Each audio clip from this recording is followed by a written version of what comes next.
ZEE5 ಇರುವಾಗ ನೀವು ನಿಮ್ಮ ನೆಚ್ಚಿನ ಶೋಗಳನ್ನ ಎಂದಿಗೂ ಮಿಸ್ ಮಾಡಿಕೊಳ್ಳುವುದಿಲ್ಲ. ಅದು ಸಂಪೂರ್ಣ ಉಚಿತವಾಗಿ. ತುಂಬಾ ಥ್ಯಾಂಕ್ಸ್ ಕಣಯ್ಯ.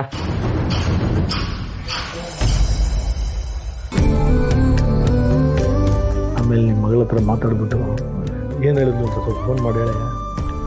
ಹೇಳ್ತೀನಯ್ಯ.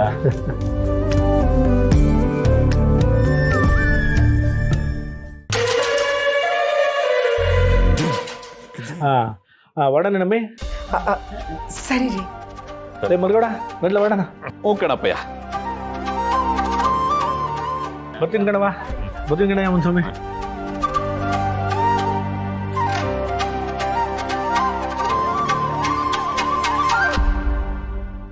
ಪೂರ್ವೆ ಬಮ್ಮ ಇಲ್ಲಿ.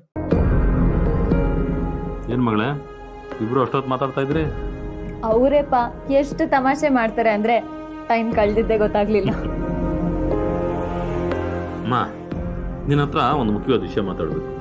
ಹೇಳಿಪ್ಪ.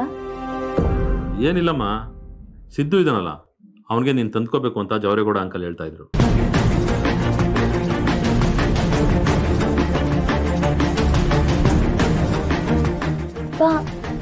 ಹೌದು ಮಗಳೇ, ನನಗೆ ತಿಳಿದಿರೋ ಪ್ರಕಾರ ಸಿದ್ದು ತುಂಬ ಒಳ್ಳೆ ಹುಡುಗ. ಅವನ ಜೊತೆ ನೀನು ಮದುವೆ ಆದರೆ ನೀನು ಸಂತೋಷವಾಗಿರ್ತೀಯ ಅನ್ನೋದ್ರಲ್ಲಿ ಯಾವುದೇ ಅನುಮಾನ ಇಲ್ಲ. ಏನು ಅವನು ಓದಿಲ್ಲ ಅಂತನಾ? ನನಗೆಲ್ಲ ಗೊತ್ತಮ್ಮ. ನೋಡಮ್ಮ, ಜೀವನ ನಡೆಸೋದಕ್ಕೆ ಓದು ಮುಖ್ಯ ಆಗೋದಿಲ್ಲ. ಓದೋದು ಜ್ಞಾನಕ್ಕಷ್ಟೇ. ಬದುಕೋಕ್ಕೆ ಎಷ್ಟು ಜ್ಞಾನ ಬೇಕೋ ಅಷ್ಟು ಜ್ಞಾನ ಸಿದ್ದುಗಿದೆ. ನೋಡಮ್ಮ, ಅವನೇನಾದರೂ ರಾಜಕೀಯಕ್ಕೆ ಬಂದರೆ ಎಲ್ಲರನ್ನೂ ಹೇಗೆ ನಿಭಾಯಿಸ್ಬೇಕು ಅನ್ನೋ ಬುದ್ಧಿವಂತಿಕೆ ಅವನಲ್ಲಿ ಚೆನ್ನಾಗಿದೆ. ನಿನಗೆ ನಂಬಿಕೆ ಇದೆ ತಾನೆ ನಿಮ್ಮಪ್ಪ ಏನೇ ಮಾಡಿದ್ರು ನಿನಗೆ ಒಳ್ಳೇದೇ ಮಾಡ್ತಾನೆ ಅಂತ? ಹೌದು ಪೂರ್ವಿ, ನಿಮ್ಮಪ್ಪ ಹೇಳ್ತಿರೋದು ಸರಿಯಾಗೇ ಇದೆ. ಅವ್ರು ಏನೇ ಮಾಡಿದ್ರು ನಿನ್ನ ಭವಿಷ್ಯ ಚೆನ್ನಾಗಿರ್ಲಿ ಅಂತ ತಾನೇ ಮಾಡೋದು.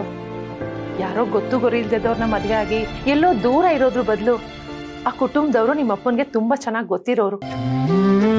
ಹುಡುಗ ಕೂಡ ತುಂಬಾ ಒಳ್ಳೆಯವನು. ಅಂಥವನ್ನ ನಿನ್ನ ಮದುವೆ ಆದ್ರೆ ನಿನ್ನ ಜೀವನನೂ ತುಂಬಾ ಚೆನ್ನಾಗಿರುತ್ತಲ್ವಾ ಪೂರ್ವಿ?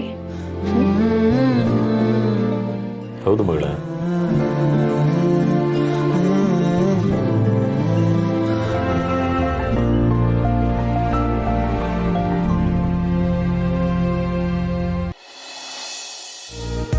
ಅವ್ರಿಗೆ ನೀವೇ ಒಂದು ಫೋನ್ ಮಾಡಿಬಿಡ್ರಿ.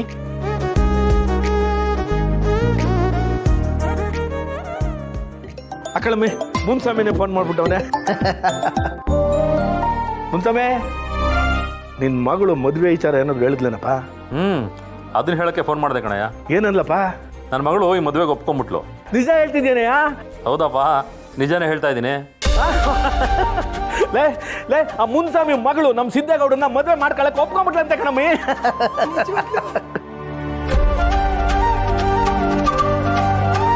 ಓಕೆನಾ? ಓಕಲ್ಲ. ZEE5 ಆಪ್ ಡೌನ್ಲೋಡ್ ಮಾಡಿ ಎಲ್ಲಾ ಸಂಚಿಕೆಗಳನ್ನು ಸಂಪೂರ್ಣ ಉಚಿತವಾಗಿ ನೋಡಿ.